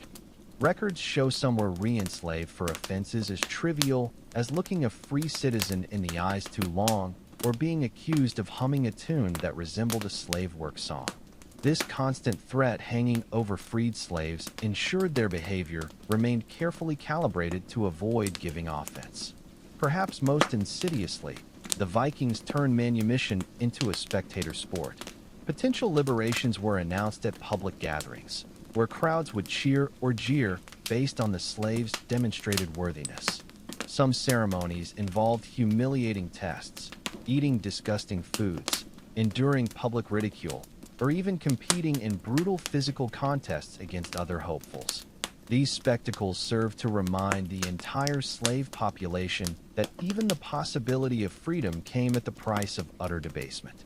The few who navigated this gauntlet found their freedom bitterly hollow. They occupied a twilight existence, no longer slaves, but never truly free, perpetually reminded of their inferior status. Many voluntarily returned to full slavery, unable to bear the constant stress of their precarious position. Others fled into the wilderness despite the extreme risks, preferring potential death to the psychological torment of nominal freedom. Yet even within this oppressive system, small acts of defiance occasionally surfaced. Archaeologists have found freedmen tokens deliberately defaced with markings that may represent secret codes. Some graves of former slaves contain hidden artifacts, a stolen family heirloom, a forbidden tool, or a scrap of writing affirming their true name. These fragile testaments to enduring selfhood, preserved against all odds, remind us that no system of control is ever absolute, that even the most carefully constructed cages cannot fully contain the human spirit. The Vikings' system of slave revolt suppression developed into a chilling science that blended military strategy with psychological warfare. These weren't simple brute force retaliations, but carefully calculated operations designed to extinguish resistance while sending messages that would resonate for generations. Archaeological evidence from sites of suppressed rebellions reveals methodical patterns. Specific bones broken in particular sequences, ritualistic arrangement of corpses, and symbolic destruction of personal effects that all point to a systematic approach to crushing dissent. When rumors of unrest surfaced, Viking masters employed preemptive measures that would make modern counterinsurgency specialists take notes. Potential ringleaders were isolated under the guise of special training, removed from general populations before they could organize resistance. Slave quarters were suddenly reorganized, breaking up developing social bonds under the pretense of improved living conditions. Food rations might be temporarily increased while surveillance intensified, creating a disorienting mix of carrot and stick that left potential rebels uncertain who to trust. The Vikings developed sophisticated early warning systems to detect brewing revolts. Slave children were trained as song monitors to report any deviations from approved work chants that might contain coded messages. Kitchen slaves were required to prepare meals in specific sequences, deviations from which could signal coordination among rebels. Even something as simple as changes in the rhythm of hammer strokes at forges was noted as potential signs of organized resistance. This hyperattention to behavioral patterns created an environment where even thinking about rebellion felt dangerously visible. Interrogation techniques showed particular psychological insight. Suspected rebels weren't immediately tortured but subjected to uncertainty intervals, left in isolation to imagine what horrors might come. When questioning began, interrogators employed what we'd now call the good captor/bad captor routine, with some offering comfort while others threatened unspeakable torments. The few surviving accounts describe masters deliberately feeding prisoners false information about other rebels' confessions to provoke betrayals. Excavated interrogation chambers show careful acoustic design that amplified screams throughout entire compounds without revealing their precise source. The actual suppression of revolts was conducted with theatrical brutality designed for maximum psychological impact.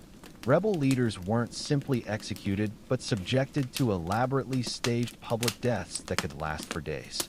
The famous Blood Eagle execution method, where victims' ribs were severed from their spine and lungs pulled outward to create wings, was likely reserved primarily for rebellious slaves as a deterrent. Archaeological evidence suggests these spectacles were carefully timed to coincide with seasonal slave markets when witness numbers would be highest. But physical terror was only part of the strategy. The Vikings understood that to prevent future rebellions, they needed to destroy slaves' ability to even conceive of resistance. After crushing revolts, they would force surviving slaves to participate in the punishment of their former comrades, often their own friends or family members. This forced complicity created unbearable guilt that shattered social bonds and left individuals psychologically isolated. Records show some slaves who participated in these punishments later committed suicide or deliberately got themselves executed, unable to live with what they'd been made to do. The Vikings also employed collective punishment with mathematical precision. When one slave rebelled, entire work groups would be subjected to carefully calibrated suffering, not enough to permanently disable them, but sufficient to make future cooperation seem unbearably costly. Food rations might be reduced by exact percentages, sleep interrupted at precisely timed intervals, or work hours increased in systematic increments. This created peer pressure against rebellion that was often more effective than direct violence. Slaves began policing each other to avoid triggering these mathematically precise retaliations. Religious life was manipulated to prevent rebellion through spiritual means. Viking priests developed slave-specific versions of Norse prophecies foretelling doom for those who challenged the natural order. Omens were staged. A flock of birds suddenly taking flight might be interpreted as the gods' displeasure with rebellious thoughts. Slave children were taught that their suffering had cosmic significance in maintaining the world's balance. Excavated amulets found with slave remains bear inscriptions like, "My pain pleases the All-Father," and "Odin smiles when I endure," evidence of this systematic spiritual hijacking. The economic aftermath of suppressed rebellions was equally calculated. Viking masters would deliberately destroy slaves' meager personal possessions, not just as punishment, but to eliminate any sense of investment in the status quo. Then they would implement reconstruction bonuses, allowing slaves to slowly reacquire basic comforts through years of perfect behavior. This created psychological traps where slaves became reluctant to risk their hard-earned small comforts, no matter how miserable their overall condition. Family structures were systematically attacked after rebellions. Viking law codes explicitly permitted the breaking up of slave families as a preventative measure. Children might be sold to different regions, spouses separated, or entire kinship networks deliberately scattered across multiple households. This biological warfare against social bonds proved devastatingly effective. Slaves without family ties had fewer reasons to resist and fewer people to trust in organizing resistance. The Vikings even manipulated slave diets as a control mechanism after uprisings. Certain foods associated with strength or vitality were deliberately withheld, while others believed to promote passivity were emphasized. Some records mention pacification porridges, bland mixtures of grains and herbs that may have contained mild sedatives.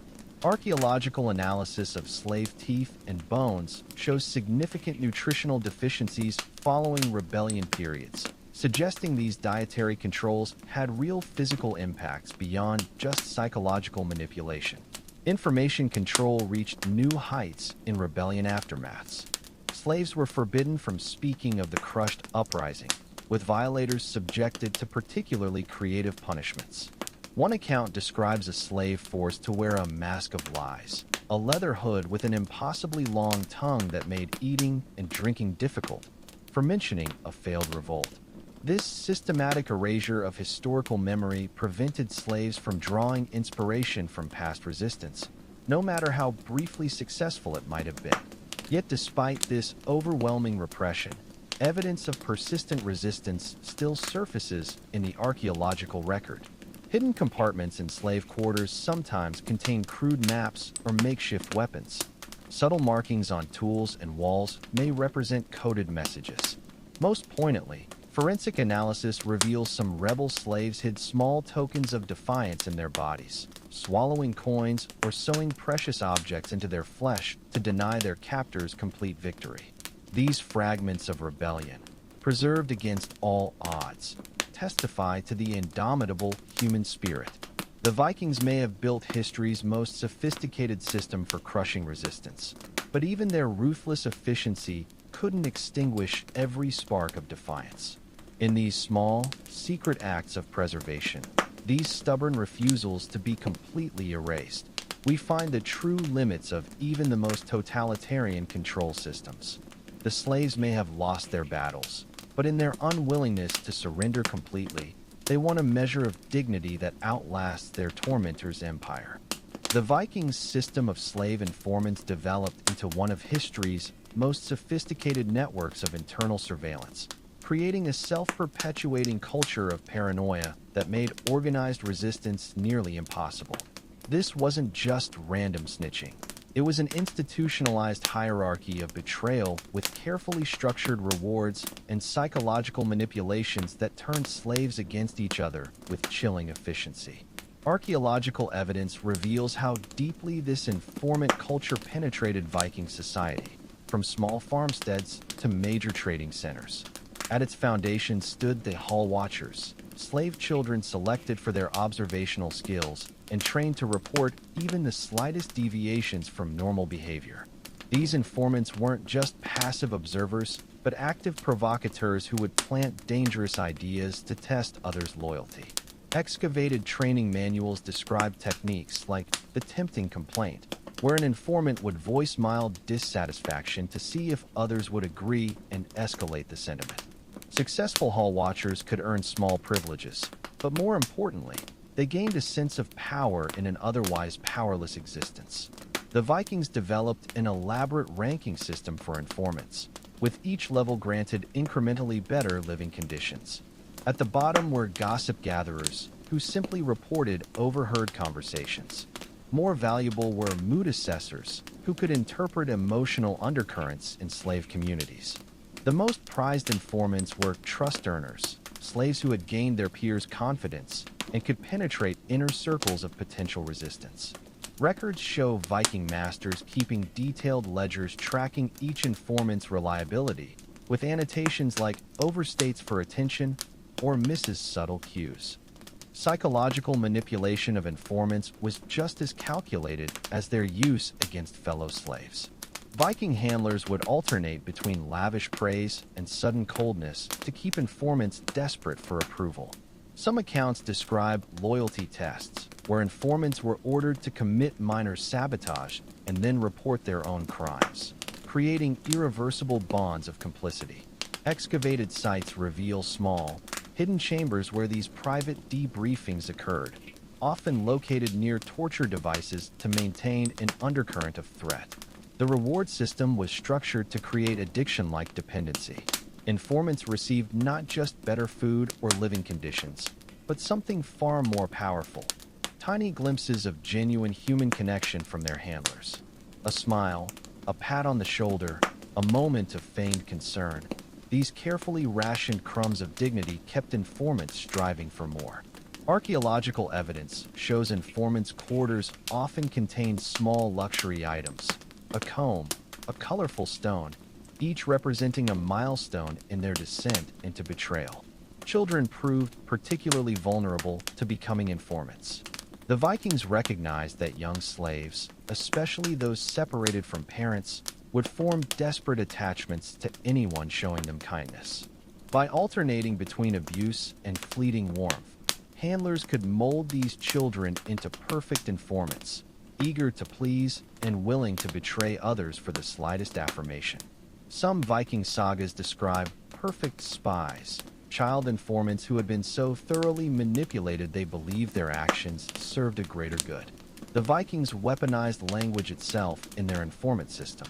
They developed coded vocabularies where seemingly innocent phrases carried hidden meanings. A question about someone's health might really inquire about their physical strength for potential rebellion.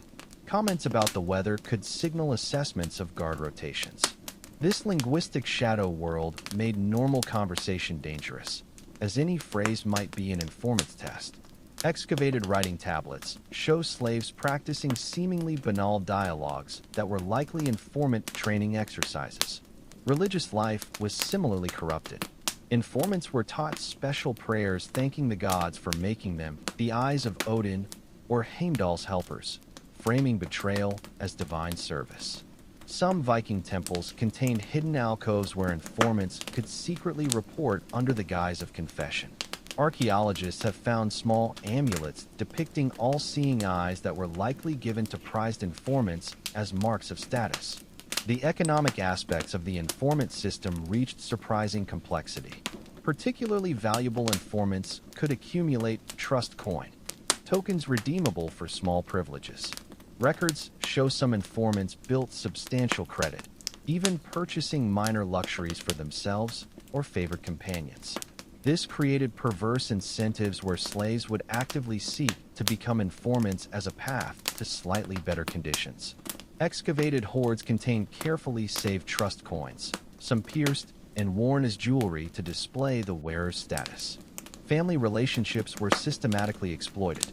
Viking masters would force siblings to inform on each other, parents to report their children's whispered words, and children to betray their parents' secret teachings. The psychological impact was devastating. Trust, the fundamental bond of family, became impossible. Some accounts describe parents deliberately teaching their children false traditions, knowing they might be forced to repeat them to informants later. The Vikings even staged elaborate loyalty performances, where slaves were unexpectedly given opportunities to demonstrate their willingness to betray others. A master might accidentally leave a weapon where a slave could find it, then watch to see who reported it. Food might be deliberately left unguarded to test who would steal and who would inform. These constant tests created an environment where every action might be a setup, every kindness a trap. Informants themselves lived in constant terror of being discovered. Viking masters would sometimes deliberately expose minor informants to maintain the credibility of more valuable ones. The punishment for exposed informants was horrific, often being given to the very slaves they had betrayed for justice. Accounts describe former informants being subjected to prolonged torture sessions where their victims could exact revenge in carefully measured doses. Yet the system's greatest cruelty was its self-perpetuating nature. Even freed slaves often continued informing, unable to break the psychological patterns beaten into them. Some of the most effective informants were those who had gained freedom but remained economically dependent on their former masters. This created a perpetual surveillance network that persisted across generations. Archaeological evidence reveals the psychological toll of this system. Slave quarters show evidence of whisper walls, corners where people could speak without being overheard. Small objects found hidden in walls and floors may have been used to detect vibrations from approaching footsteps. Most poignantly, some slave graves contain multiple bodies carefully arranged back to back, perhaps a silent protest against the culture of face-to-face betrayal that had dominated their lives. Despite the Vikings' ruthless efficiency, cracks occasionally appeared in their informant system. Some archaeological finds suggest slaves developed sophisticated counter-surveillance techniques, using reflective surfaces to watch behind themselves, creating makeshift ear trumpets to detect eavesdroppers, or developing tapping codes to communicate secretly. A few recovered artifacts may even be early examples of fake gossip, deliberately planted misinformation meant to mislead informants and their handlers. These small acts of defiance, preserved by chance, remind us that even the most comprehensive systems of control can never completely eliminate human ingenuity. The Vikings may have built one of history's most effective surveillance networks, but the archaeological record shows slaves persistently seeking ways to preserve some small space for truth and trust. In these fragile traces of resistance, we find proof that the human spirit cannot be entirely extinguished, even under the most oppressive conditions imaginable. The Vikings' system of slave entertainment reveals one of the most psychologically complex aspects of their oppression: the calculated use of controlled joy as another instrument of control. Far from being moments of respite, these entertainments were carefully engineered to reinforce social hierarchies, manipulate emotions, and ultimately strengthen the chains of bondage. Archaeological evidence from drinking horns to gaming pieces shows how play itself was weaponized in Viking society. Festivals became orchestrated demonstrations of power dynamics. During seasonal celebrations like Yule, slaves were forced to participate in humiliating reverse role performances where they would temporarily wear fine clothes and pretend to be masters, only to have these costumes violently torn away at the evening's climax while crowds roared with laughter. Excavated sites reveal collections of these torn costume fragments deliberately preserved as mementos, suggesting the psychological impact was part of the entertainment's enduring purpose. The message was clear. Any glimpse of dignity was ultimately just a cruel joke. Drinking games served as loyalty tests disguised as revelry. Slave children were made to serve at feasts where they'd be pressured to participate in increasingly dangerous challenges, holding burning logs until their hands blistered, drinking boiling mead until their mouths scalded, or swallowing absurd quantities of food until they vomited. The famous Viking drinking horns found in slave quarters show distinctive where patterns indicating they were used for these brutal games rather than actual consumption. Masters kept detailed records of which slaves performed these feats most eagerly, marking them as potential candidates for more important betrayals. Board games were twisted into psychological torture devices. While free Vikings played strategic games like Nefadafel, slaves were given special versions with rigged rules guaranteeing their defeat. Archaeological finds include weighted dice and unbalanced game pieces designed to frustrate. Some recovered game boards show patterns of deep knife marks where slaves had vented their frustration after endless losing streaks. The Vikings understood that subjecting people to meaningless, unwinnable challenges could be more demoralizing than physical abuse alone. Storytelling sessions became exercises in psychological manipulation. While free Vikings enjoyed heroic sagas, slaves were subjected to specially crafted thrall tales, stories about slaves who rebelled and suffered horrible fates or obeyed and received posthumous praise. These narratives were carefully constructed by Viking skalds to emphasize helplessness and the futility of resistance. Excavated slave quarters contain fragments of these stories carved into wooden tablets, not as acts of preservation, but likely as assigned copying exercises to reinforce the messages. Music and dance were similarly perverted. Slave children were taught special songs praising their master's generosity while downplaying their own suffering. Dancing was allowed only in restrictive styles that mimicked the awkward movements of chained individuals, a cruel parody the Vikings called the thrall's jig. Bone flutes found in slave sites produce only a limited range of notes, deliberately preventing the playing of more complex or uplifting melodies. These restrictions turn musical expression into another reinforcement of bondage. The Vikings staged elaborate mock battles where slave children were pitted against each other with dulled weapons. These weren't tests of skill, but carefully rigged demonstrations of inevitable defeat. Stronger slaves would find themselves suddenly outnumbered or given broken equipment. The few who managed to win despite the odds would be rewarded with privileges that made them targets of jealousy from their peers. This created internal divisions that prevented solidarity while giving just enough hope to keep slaves striving for unattainable rewards. Sports became another arena for psychological manipulation. Slave children were encouraged to compete in feats of strength and endurance, but the rules constantly changed to ensure no one could ever truly win. Archaeological evidence from playing fields shows goalposts that could be easily moved, racing tracks with deliberately uneven surfaces, and wrestling circles with hidden slippery patches. The Vikings understood that inconsistent rewards and arbitrary rule changes could be more demoralizing than outright prohibition of success. Dice games were engineered to teach fatalism. Slave children were given loaded dice that rolled certain numbers more frequently, secretly controlled by hidden weights. Over time, they internalized that no amount of skill could overcome the fixed nature of their circumstances. Some recovered dice show slave-carved markings that may represent early recognition of these patterns, small acts of defiance in identifying the manipulation. The rare rewards given for entertainment victories were themselves psychological traps. A slave who won a foot race might receive a decorative collar that marked them as privileged, making them a target for other slaves' resentment. Others were given extra food that often turned out to be spoiled or laced with laxatives. These apparent rewards actually deepened the slave's misery while maintaining the illusion that obedience and talent might someday be truly rewarded. Seasonal festivals included ritualized humiliation disguised as entertainment. During harvest celebrations, slave children were forced to wear ridiculous costumes and perform absurd skits mocking their own cultures. Winter solstice brought the choosing game, where slaves were made to stand naked in the snow while masters pretended to select favorites, only to leave them all shivering in the cold. These carefully staged disappointments reinforced that even hope itself was just another form of torment. The Vikings even manipulated pets and animals as part of their psychological warfare. Slave children might be given a puppy to raise, only to have it taken away and given to a free child once bonds had formed.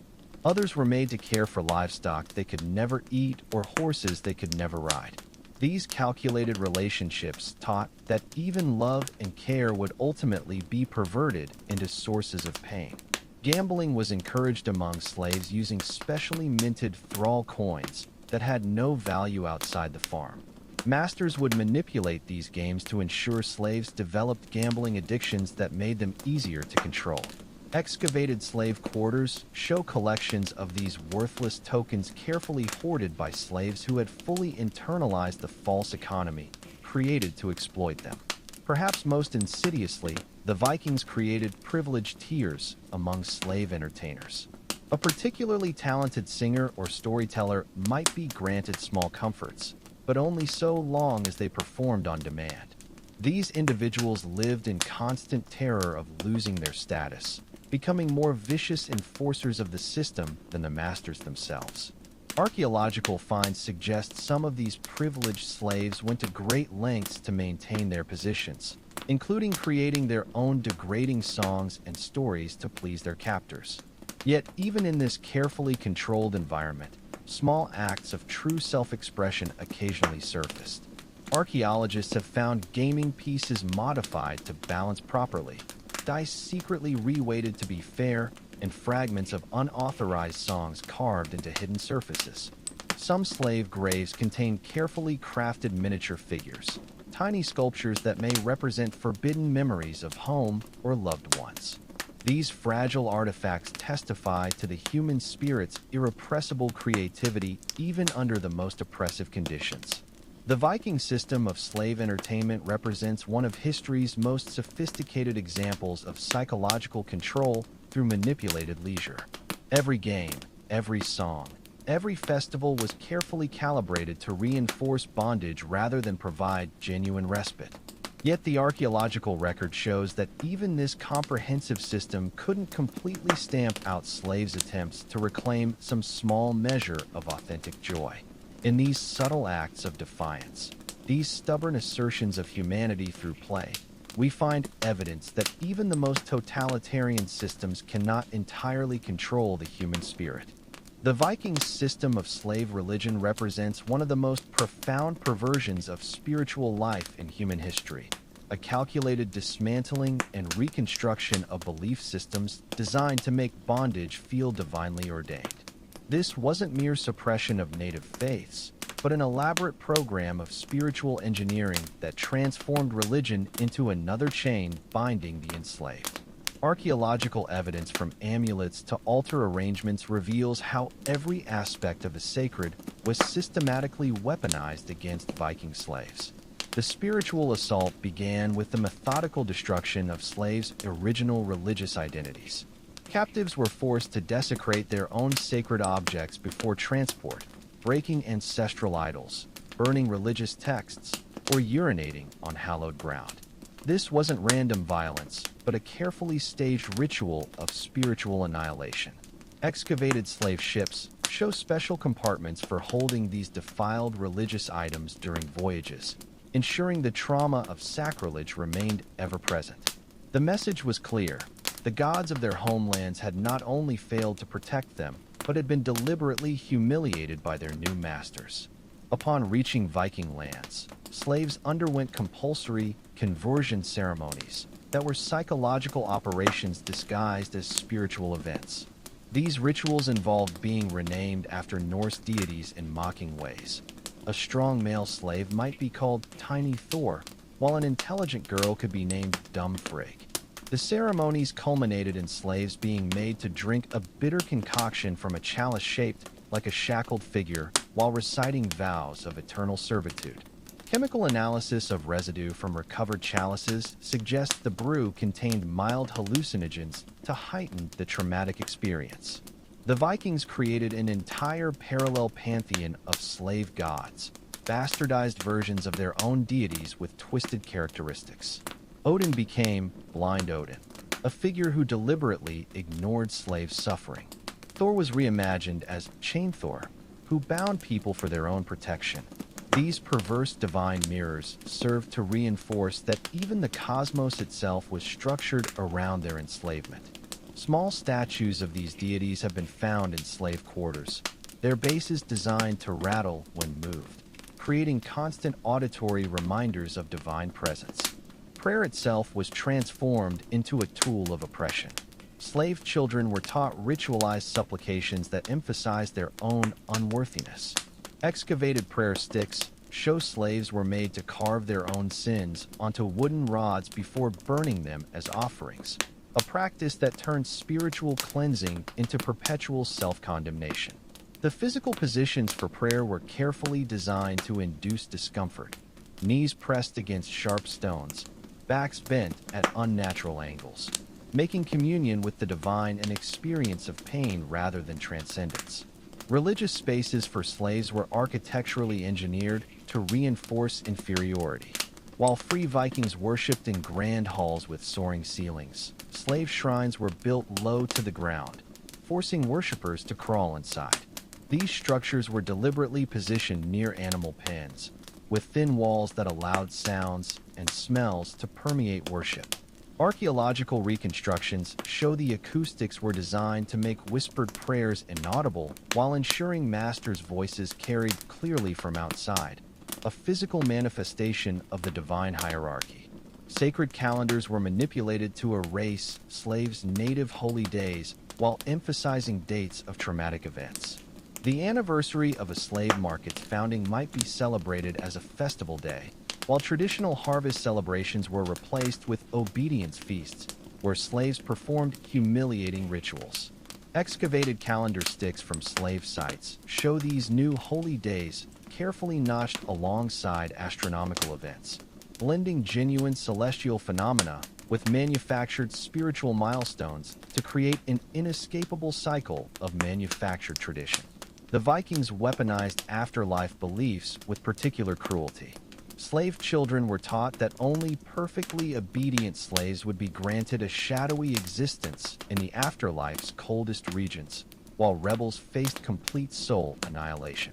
This spiritual threat carried more weight than physical punishment for many slaves, as evidenced by the numerous amulets found buried with slaves, each inscribed with lists of good behaviors, as if to justify the wearer's worthiness for some meager afterlife. Some burial sites show slaves interred with tiny model tools, suggesting they believed they'd be forced to labor even in death. Religious functionaries among slaves were carefully selected from the most broken individuals. These, thrall priests, underwent special training where they were taught to reinterpret every misfortune as divine justice and every moment of suffering as spiritual purification. Excavated training manuals contain sample sermons showing how to twist slave grievances into lessons about accepting one's place. The most successful thrall priests were often given special privileges, becoming living advertisements for the benefits of spiritual submission. Miracles and omens were systematically faked to reinforce the slave religion's validity. Masters would stage divine signs, arranging bird flights in specific patterns, manipulating rune casts, or even drugging sacrificial animals to make their entrails form desired shapes. Slave children reporting genuine mystical experiences were isolated and subjected to cleansing rituals that essentially brainwashed them into recanting. The few who persisted in their visions were often killed as harbingers of false gods. Their deaths themselves turned into object lessons about spiritual disobedience. Marriage rites for slaves were stripped of all spiritual significance and reduced to commercial transactions. Couples were made to exchange vows not to each other, but to their master, promising to produce healthy slave children as their primary marital duty. Wedding ceremonies included the breaking of a pottery shard over the couple's heads, symbolizing that their union could be shattered at the master's whim. Excavated slave marriage contracts show clauses requiring the return of breeding pairs if they failed to produce offspring within specified periods. Death rituals for slaves were designed to erase individuality even in passing. Unlike free Vikings who were buried with goods reflecting their status and achievements, slaves were interred in identical shallow graves with at most a single, broken possession. The few memorial stones erected for slaves contain not their names but descriptions like a good worker or obedient until the end. Forensic archaeology shows many slave graves were deliberately positioned so their occupants would face their master's dwelling for eternity, an eternal watch no living slave would be forced to endure. Yet even amidst this comprehensive spiritual tyranny, evidence of secret resistance persists. Archaeologists have found hidden compartments in slave quarters containing carefully preserved fragments of original religious artifacts. Some burial sites reveal slaves buried with forbidden items concealed in their clothing or body cavities. Most poignantly, certain slave graves show subtle arrangements of stones or bones that may represent coded messages to fellow believers, silent testimonies that not all had succumbed to the imposed theology. The Viking system of slave religion stands as one of history's most chilling examples of spiritual perversion, a comprehensive program that sought to colonize not just bodies but souls. Yet the archaeological record's quiet testimony of hidden faith objects and secret burial practices proves that even this most intimate form of control had its limits. In these small, stubborn acts of spiritual preservation, we find evidence that the human capacity for transcendent belief could never be entirely shackled, not by chains of iron, nor chains of twisted doctrine. The Vikings' system of slave liberation rituals represents history's most sinister illusion of freedom, an elaborate theater of manumission designed not to emancipate, but to perpetuate psychological bondage through carefully staged ceremonies of hollow empowerment. These weren't genuine acts of mercy, but the final, most sophisticated stage in the lifelong process of human breaking. Archaeological evidence from ceremonial sites reveals how every aspect of these rituals was calculated to create nominally freed individuals who remained fundamentally enslaved in mind and spirit. The path to freedom began with a cruel paradox. Slaves had to demonstrate they no longer desired freedom to be considered worthy of it. This meant years of perfect obedience, enthusiastic betrayal of fellow slaves, and most disturbingly, the refusal of actual opportunities to escape. Viking masters would stage fake chances for slaves to flee, unlocked gates at night, unattended boats, then secretly monitor who resisted the temptation. Those who passed these tests were deemed sufficiently broken for manumission consideration. Excavated records show meticulous logs tracking these manufactured tests, with notes like "third moon test passed" or "refused river chance." The selection process for potential freedmen was itself a psychological operation. Only slaves who had fully internalized Viking values while maintaining useful skills were considered. These individuals were then subjected to debt calculations that would determine their post-liberation obligations. Archaeologists have found complex mathematical formulas carved into rune stones, showing how Vikings computed a slave's theoretical worth plus decades of interest minus gifts like food and shelter, resulting in sums no freed slave could realistically repay. The pre-liberation rituals involved systematic humiliation disguised as purification. Candidates were forced to bathe in icy water while reciting lists of their own faults, then stand naked before community leaders who would debate their worthiness in explicit terms. These discussions weren't private, but conducted within earshot of other slaves, reinforcing that even freedom came at the price of absolute vulnerability. Excavated bathhouse walls show strategic holes that likely amplified these humiliating discussions throughout slave quarters. The central liberation ceremony was a masterpiece of psychological theater. The slave was made to crawl through a narrow tunnel symbolizing the birth canal of freedom, emerging into a circle of fire where they would kneel before their master. After reciting vows of eternal gratitude, they were struck across the face, not hard enough to injure, but sufficient to sting. This freedom blow was explained as the last pain we give you, creating a perverse nostalgia for the certainty of slavery compared to the terrifying uncertainty of liberty. The physical tokens of freedom were themselves instruments of control. Freed slaves received a liberty cloak that was deliberately ill-fitting and marked with subtle stitching that identified their former owner. They were given a free thrall's dagger, a weapon blunt enough to be useless for actual defense, but sharp enough to serve as a suicide tool if the weight of freedom became unbearable. Archaeological finds show these daggers were often buried with their owners, still in pristine condition, suggesting most freed slaves couldn't bring themselves to use them even in death's release. The financial arrangements ensured perpetual dependence. While freed from direct servitude, manumitted slaves owed portions of their earnings to former masters for years. Contracts specified exact percentages of crops, crafts, even children's future wages. Some of the most heartbreaking archaeological finds are tiny notched sticks, primitive accounting tools showing freed slaves meticulously tracking their endless debts across decades. These debt rods were often buried with their owners, the final sum still uncarved, silent testimony to lifetimes spent chasing unobtainable true freedom. Social restrictions made genuine integration impossible. Freed slaves were forbidden from marrying free citizens, studying certain trades, or owning property above specified values. They were required to attend annual gratitude feasts, where they had to publicly thank their former masters before being served last. Excavated dining halls show special low benches where freed slaves sat, their heads naturally bowed below the freeborn sightlines during meals. This physical positioning reinforced their liminal status, neither slave nor truly free. The psychological impact was devastating. Many freed slaves developed what we now recognize as severe anxiety disorders, unable to make basic decisions after lifetimes of being told what to do. Others became compulsively obsequious, bowing to everyone regardless of status. Some archaeological finds suggest freed slaves continued wearing invisible shackles, phantom restraints so psychologically ingrained they constrained movement long after physical chains were removed. Religious life offered no solace. Freed slaves were permitted to worship only in special sections of temples, separated from free worshippers by low walls that didn't block sight but emphasized division. Their offerings had to be placed on separate altars that were ritually cleansed after use.